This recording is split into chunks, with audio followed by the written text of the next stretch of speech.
Well, the legislature has wrapped it up for this year, but one of the thorny issues to come up during the next session next year will be as a direct result of a police raid about a week ago.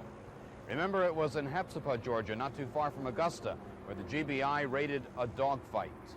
GBI officials say there were close to 200 people there watching these dogs tear each other apart. The dogs are being kept now at an undisclosed location. Officials don't want the owners to know where the dogs are because they're afraid they'll try to get them back somehow.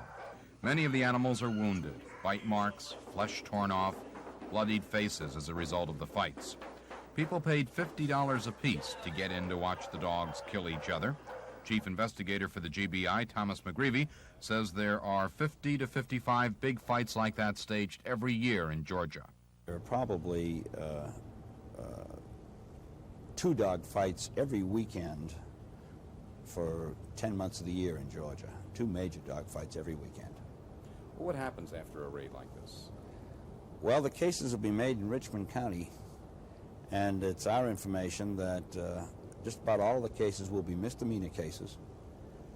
Everyone has made bond, and it's unlikely that very many of them will even come back to court. They'll forfeit their bonds, and that'll be the end of it.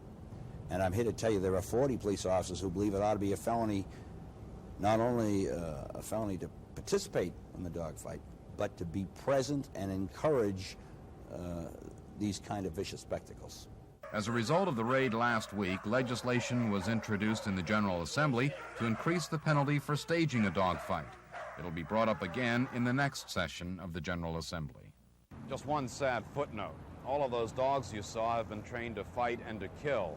The GBI says they will probably have to be put to death, although nothing more will happen to their owners. I'm Lou Davis.